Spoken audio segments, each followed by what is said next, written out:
Friends நேயர்களுக்கு வணக்கம். பாலியல் வழக்கில் சிக்கி சின்னாபின்னமாகி இருக்கிறார் சீமான். உச்ச நீதிமன்றத்தின் உத்தரவின் மூலமா சீமான் அவர்கள் இப்போ சரியான வளையத்துக்குள்ள மாட்டியிருக்கிறார். நடிகை விஜயலட்சுமி கேட்ட நிபந்தனையற்ற மன்னிப்பு சீமான் கேட்டே ஆகணும். சீமானுக்கு 2 ஆப்ஷன்கள் இருக்கு. இந்த ஆப்ஷன்ல எதை சீமான் அவர்கள் தேர்ந்தெடுக்க போகிறார்? பாயிரத்து கூட பதுங்க முடியாத ஒரு புலி தான் நம்ம புலி. ஆனா இன்னைக்கு பயந்து நடுங்கி போய் இருக்குது இந்த புலி. என்ன வீரப்பா சுத்திக்கிட்டு இருந்தார் இந்த மனுஷன். மன்னிப்பா என் அகராதிலேயே கிடையாது. நான் எதுக்கு மன்னிப்பு கேட்கணும்? ஏன் மன்னிப்பு கேட்கணுங்கிறேன். நான் தப்பு செய்யவே இல்லையே. தப்பு செஞ்சாதான் நான் மன்னிப்பு கேட்கணும். போறவங்க வரவங்க தான் என் மேல பழிய போட்டிருந்தா அதுக்கெல்லாம் நான் பொறுப்பாக முடியுமா? ஆதாரமே கிடையாது. அப்படி இப்படின்னு ஊருக்குள்ள பயங்கரமா சுத்திட்டு இருந்தாப்புல இந்த மனுஷன்.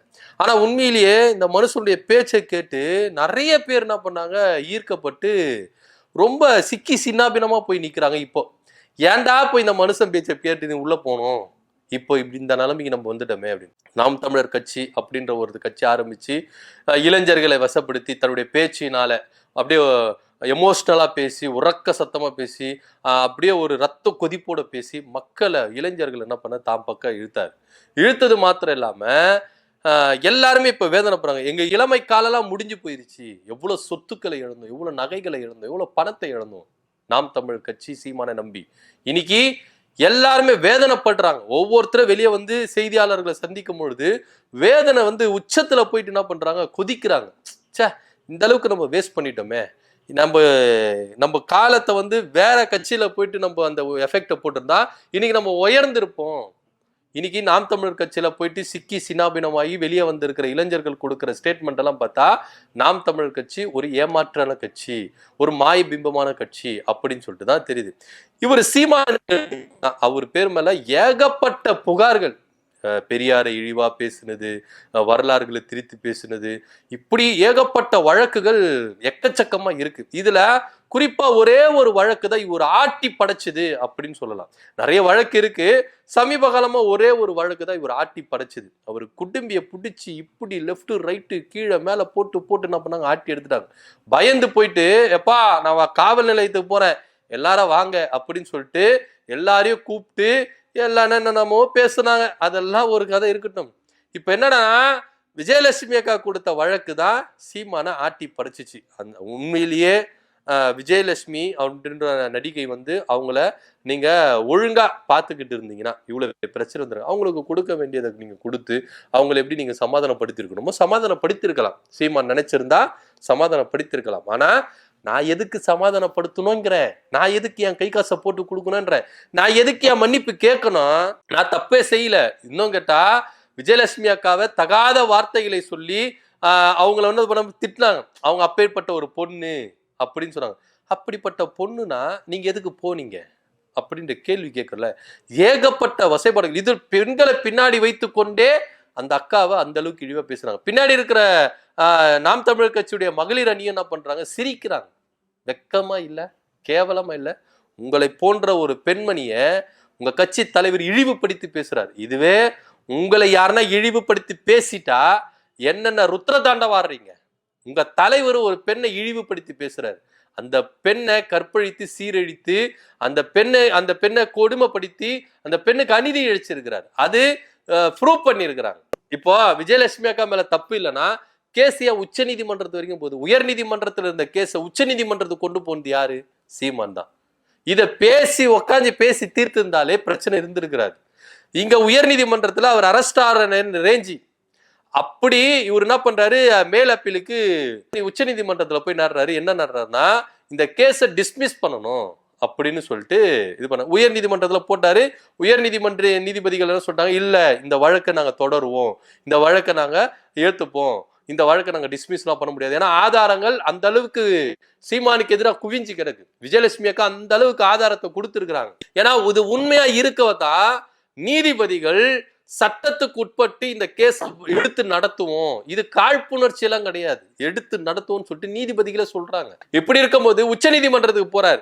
இந்த கேஸை டிஸ்மிஸ் பண்ணணும். உச்சநீதிமன்ற நீதிபதிகள் என்ன சொன்னாங்கன்னா, சரி ஓகே இந்த கேஸ் எடுத்துங்க. என்ன கேஸ்? ஓகே இதுவா விஜயலட்சுமி சீமான் கேஸா? முதல்ல போயிட்டு செட்டில்மெண்ட் பேசுங்க, விஜயலட்சுமி கிட்ட போய் செட்டில்மெண்ட் பேசுங்க. இத சீமான் தரப்பு ஒத்துக்குது. ஐயா இது நாங்க பேசி தீர்த்துக்கிறோம், இது எங்க குடும்ப விவகாரம், கொடுத்துற செட்டில்மெண்ட் நாங்க பேசி தீர்த்துக்கிறோம் சொல்லிட்டு உச்சநீதிமன்றத்துல இவங்க வாக்குறுதி கொடுக்குறாங்க. உடனே உச்சநீதிமன்றத்தில் வாக்குறுதி கொடுத்தோடனே சரி ஓகே நீங்க போய் பேசிட்டு வாங்க, அது வரைக்கும் இதை ஸ்டாப் பண்ணி வைப்போம் அப்படின்னு சொல்லிட்டு உச்சநீதிமன்றமும் சொல்லுது. உடனே வெளியே வந்து சீமான் தரப்பு என்ன பண்றாங்க, அதெல்லாம் கொடுக்க முடியாது. எதுக்கு கொடுக்கணும்ங்கிறேன், ஏன் கொடுக்கணுங்கிறேன், யாரு விஜயலட்சுமி யாரு, அப்படிப்பட்ட பொண்ணுக்கு நான் எதுக்கு கொடுக்கணுங்கிறேன், அதெல்லாம் கொடுக்க முடியாது அப்படின்னு சொல்லிட்டு தன்னுடைய சுயரூபத்தை திரும்பவும் என்ன பண்றாரு சீமான் அவர்கள் காட்டுறாரு. நீதிமன்றத்துக்குள்ள போகும்போது பயத்தோட பொட்டி பாம்பா போறாரு. இவருக்கு கொஞ்சம் ஃபேவரா அப்படி வரும்பொழுது என்ன பண்றாரு, விஸ்வரூபம் எடுக்கிறார் தன்னுடைய சுயரூபத்தை.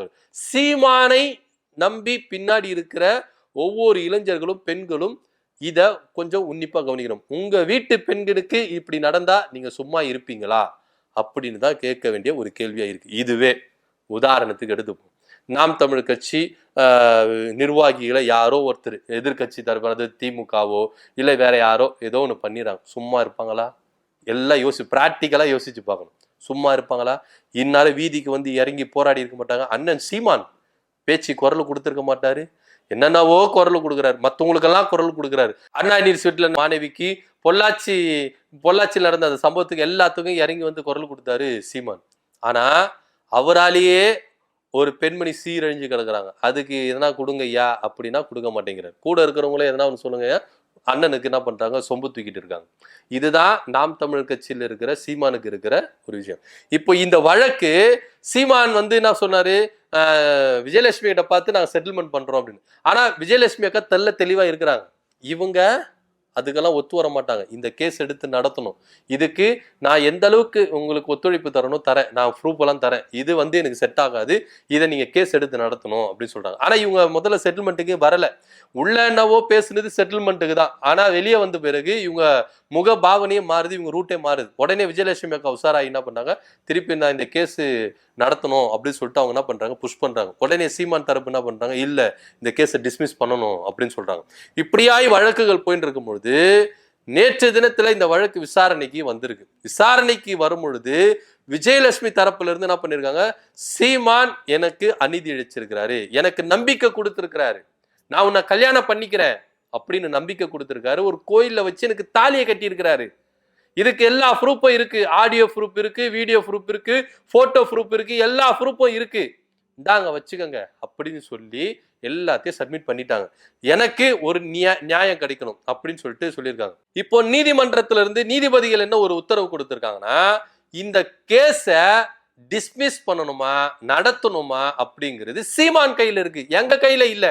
நீதிபதிகள் தெளிவா சொல்லிட்டாங்க, இது எங்க கையில இல்லவே இல்லை, ஏற்கனவே செட்டில்மெண்ட் பண்றேன் அப்படின்னு சொல்லிட்டு தான் இங்க இருந்து நீங்க பேசிட்டு போனீங்க. ஆனா இது வரைக்கும் அப்படி ஒரு வழிவகை இருக்குதானா, இல்லவே இல்லை. அதற்கான ஒரு சூழ்நிலை நீங்க ஏற்படுத்திருக்கீங்கன்னா ஏற்படுத்தவே இல்லை. ஒண்ணு சீமான் அதிரடியா வெளிப்புறமா மன்னிப்பு கேட்கணும், அதற்கான ஆவணத்தை தாக்கல் செய்யணும், அவர் மன்னிப்பு கேட்டதான டாக்குமெண்ட்டை நீதிமன்றத்துல தாக்கல் செய்யணும், பொதுவெளியில அவர் மன்னிப்பு கேட்கணும். விஜயலட்சுமி கேட்ட தெளிவா உத்தரவு கொடுத்துட்டாங்க.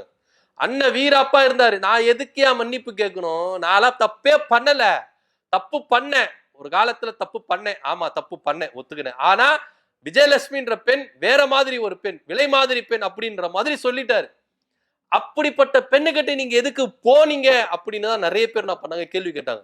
இந்த வார்த்தை விட்டார்ல, இவர் ஒரு தலைமை இடத்துல இருக்கிறாரு, இவர் சாதாரண தொண்டன் கிடையாது, தலைவன் இருக்கும்போது அந்த பக்குவம் இவருக்கு இருக்கணும். அதை விட்டுட்டு தேவையில்லாம வார்த்தைகளை விட்டு சிக்கி சின்னாபினமா இருக்காரு. இப்போ நீதிமன்றம் கொடுத்திருக்கிற உத்தரவு மன்னிப்பு கேட்கணும், பயங்கரமா அதிரடியா என்ன பண்ணணும், மன்னிப்பு கேட்கணும், நிபந்தனையற்ற மன்னிப்பு கேட்கணும், விஜயலட்சுமி கிட்ட கேட்கணும். இந்த டாக்குமெண்ட் அது மன்னிப்பு கேட்கணும், இந்த பிரமாண பத்திரத்தை நீங்க நீதிமன்றத்துல தாக்கல் பண்ணணும், இல்லாட்டி இந்த கேஸை நாங்க டிஸ்மிஸ் பண்ண மாட்டோம், இந்த கேஸை எடுத்து நடத்துவோம் அப்படின்னு ஒரு உத்தரவு போட்டிருக்கிறாங்க.